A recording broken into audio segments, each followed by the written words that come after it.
Okay, I'll admit it. I'm a furry. I love playing Warwick. Yeah, a good amount of people are playing him right now in 2xKO brackets. I get it. He's one of the two new fighters in 2xKO with the early access. And he speaks to me, man. He speaks to me. This big, rush-down, capable monster that can just set up jump-ins or ground-bound situations with his primal leap. He can run in with his command runs past projectiles to set up wall slump situations. And, of course, those OTG command grabs with a feral bite. Plus, he's got an install that gives him crazy special loops. Like, you can just do Bloodseeker after Feral Feast and then go into a Feral Fang again to set up another Feral Feast. Good lord. And also, he's got a DP and damage, which is awesome. Literally up my alley, a character with this much mix. Plus, I play him with Vi, so being able to set up easy Bloodlust situations with Hyper Crater Maker and 2x Assist Fuse, just doing Bloodseeker over and over, is amazing. And then bro's just got Berserker Slash!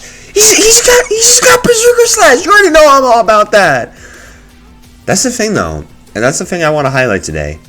As I've been labbing Warwick and trying to figure out his neutral and other stuff, I couldn't ignore all the inspirations that brought us to Warwick.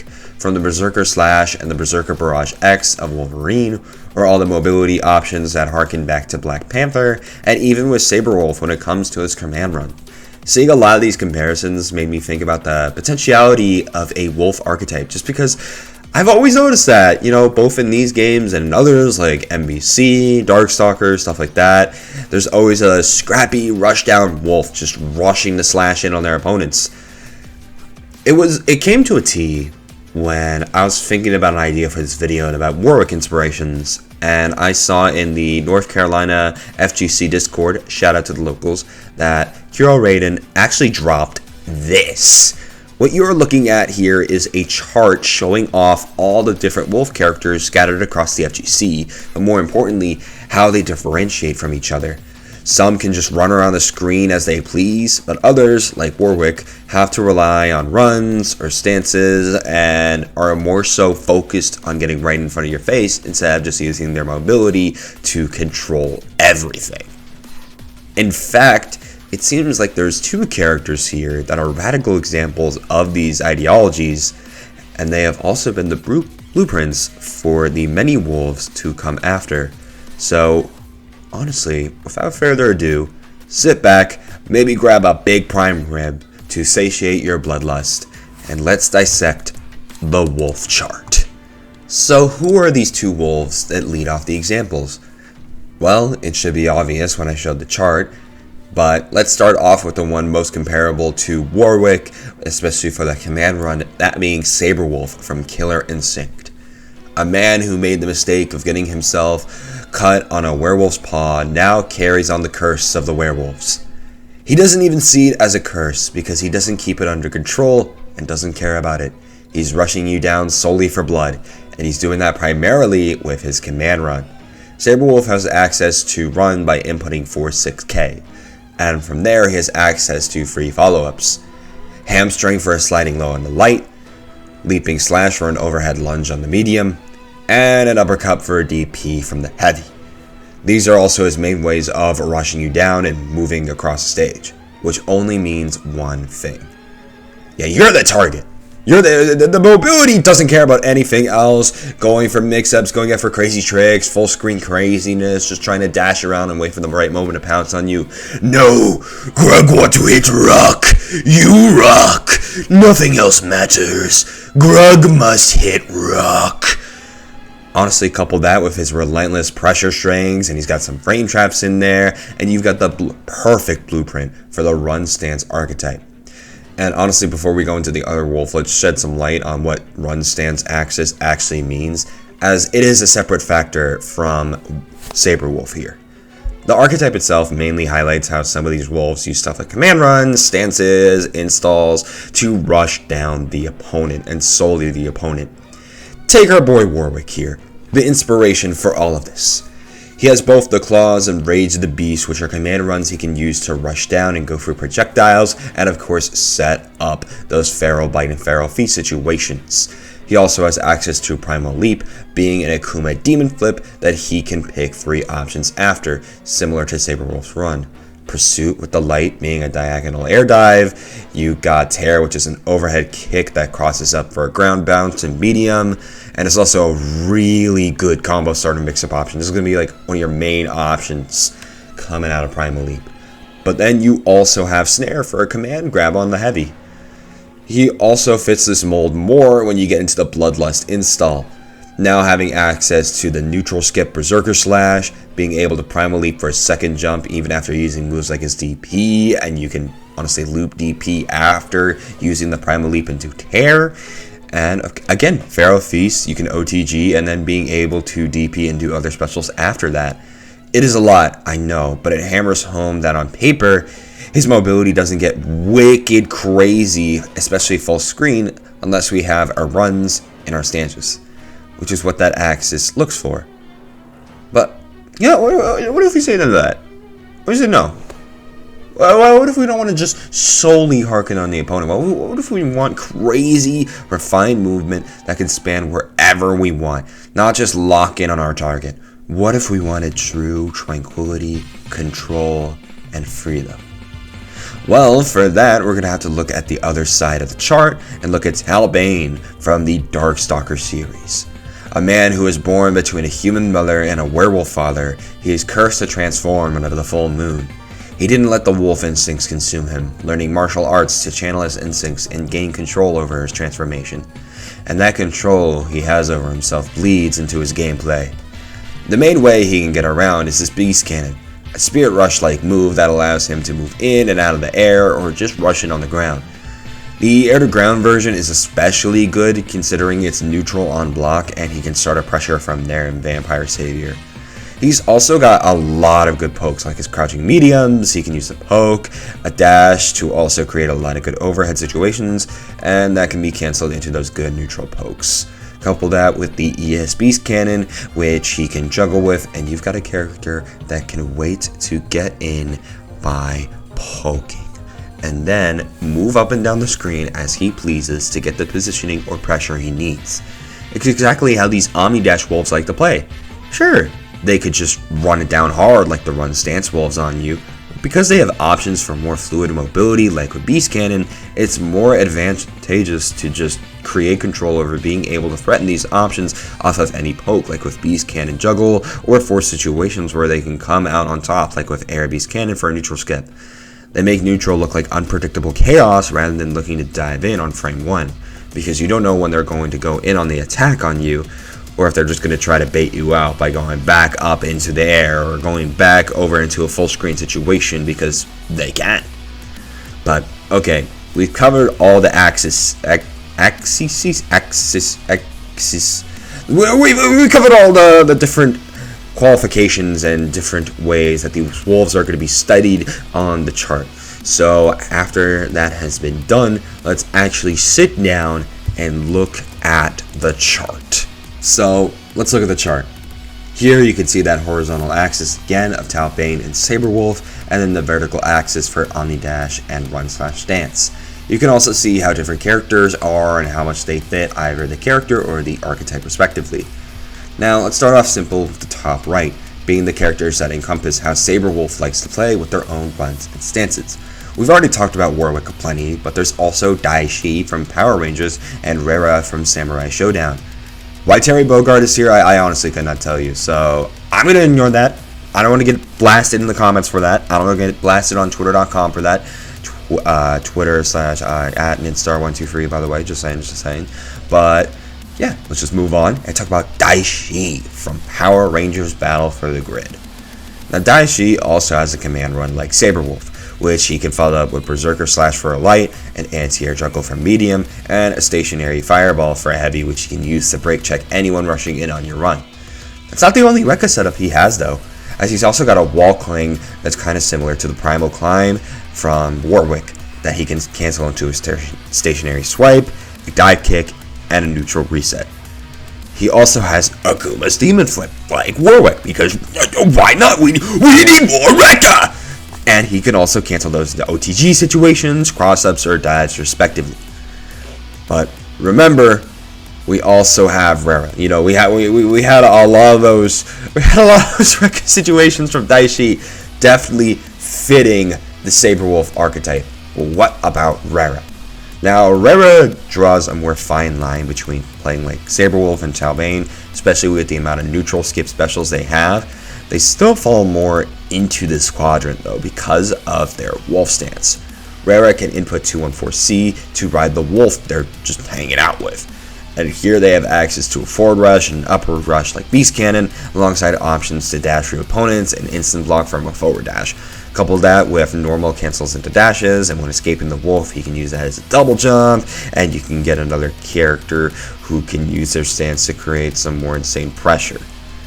Okay, nice stuff. But let's move on now to the bottom left, where we have characters that fit more into the free fluid mobility of the controlled Jon Talbain.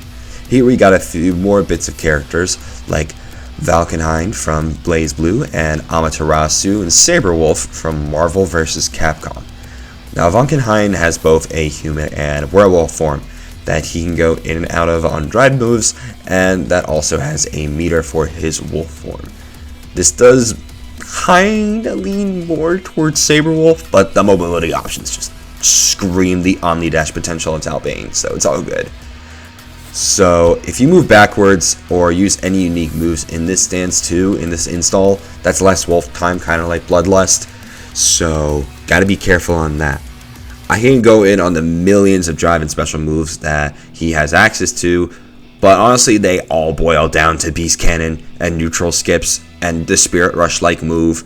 The drive moves can even go in 8 directions to 8-way dash, and the special can only usually be in front, like the front 3 directions you can think of, even in the air.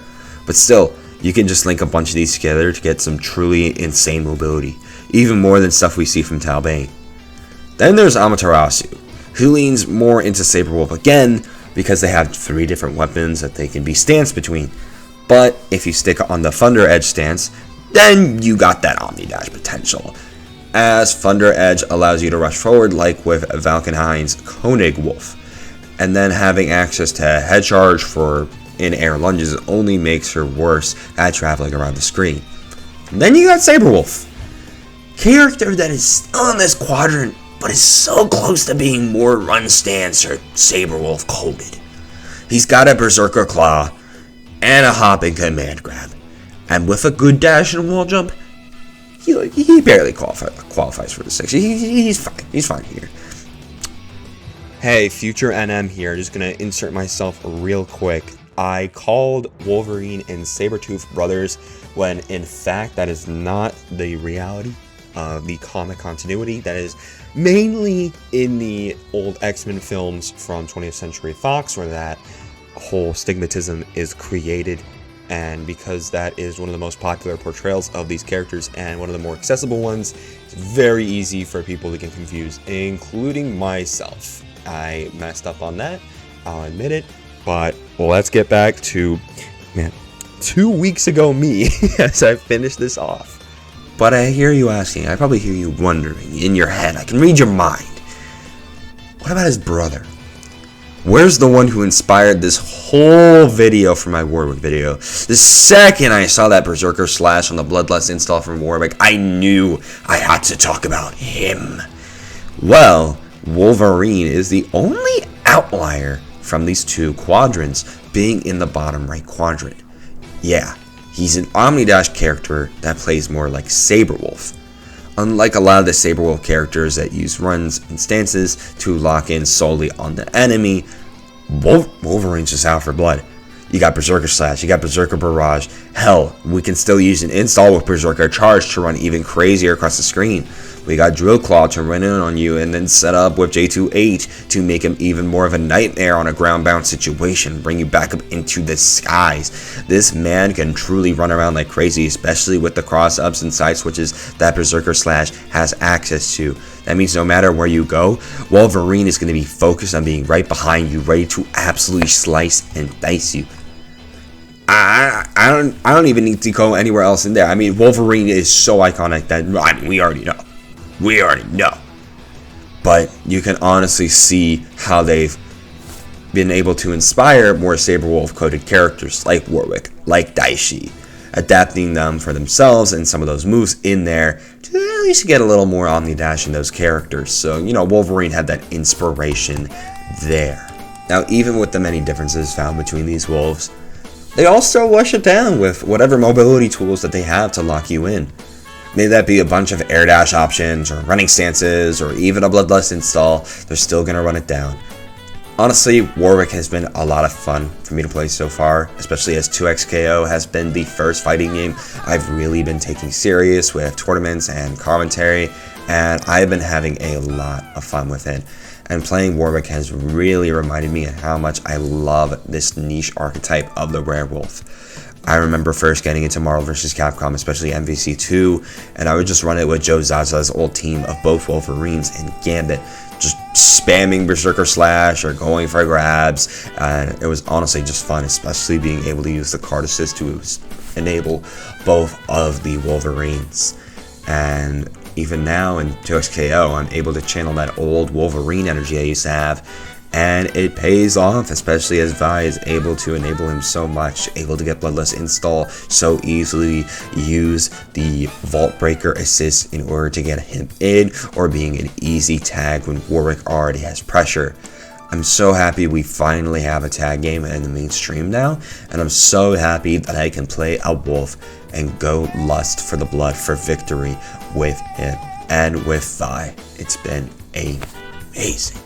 Hey guys, I hope you enjoyed my little deep dive on Warwick and the legacy that he comes from in FGC. I know my voice might be a little messed up. You see I just coughed there. My voice has been messed up the past few days. I don't know what's going on, and as a commentator, it's definitely the worst thing you can have. I also know it's been quite a hot minute since I posted. That's mainly been because of my new demo reel that I just posted. Make sure you check that out if you can. You know, if you're a tournament organizer for big tournaments, make sure to check that out. Reason why that took forever, even if it's a simple demo reel, is because my laptop had to take about 2 months to compress, encode, download, and seed through every single 4-hour VOD I put into it. It's an old laptop. It is a small storage laptop. Plus, it's a laptop that had a hard drive corruptions, so that kind of added a little bit of time onto there, especially with me being broke. I'm a broke college student, but hey, we eventually got there. I got my demo reel out there. It's more updated towards the games I'm more or less focusing on now. I'm actually going to update it with newer games, but either way, I'm going to be going back to posting constantly now. I'm still going to be doing these more longer form videos, and I'm most likely transforming these now into more character pieces, going on deep dives into aspects of fighters that I love playing, especially the tag fighters that I like playing. This was the video that I wanted to adapt for Warwick, and I think next I'll either continue the 2XKO grind with a Vi video, or go to Marvel with Spider-Man, or honestly go to Dragon Ball with Hit, because Hit is a character I've been really enjoying, or Goku! Though I'll have to think on a topic for all of these characters. Other than that, I'll also go back to making the short news videos. I know a lot of people enjoyed those, and I got easy views on them. And I will be focusing on that again, alongside a new weekly news series. But I won't say much about that yet, since it's kind of still an idea scrambling in my head, so TBD on that. Other than that, I saw on my Twitter, which you can see in the description, see what tournaments I'm commentating, see what tournaments I'm competing in, local, stuff like that. And also, for those tournament runs, you can hop on over to my Twitch too, where I will be streaming those runs. I will also be trying to make streaming more consistent. It is hard for me to do the late night, since late night I have to commentate most of the time. But if I'm not commentating and I'm playing in brackets, usually with TNS and FlyQuest on Thursdays and Fridays, you can catch streams for 2XKO. Other than that, if there's tournaments I will be competing in, I will make sure to tweet out that I will be streaming my run there. And if I am off from work or school any day around midday, I will make sure to stream too, and I'll put notice before then, because Monday through Wednesday I usually like to get commentary blocks. Saturday is just hell for me, so it's not happening, and Sunday is more of a rest day, but I'll stream on those days. if I want to at night too. So if you want to check me out live and see tournament runs or whatever is going on through my mind, make sure to check out my Twitch too. Again, link is in the description. Other than that, honestly, just make sure to subscribe. Take it easy. Thank you again for watching this video. I know a very long outro. It's actually running longer than my intro, but hey, we ball. Either way, I'll see you in the next one. Deuces.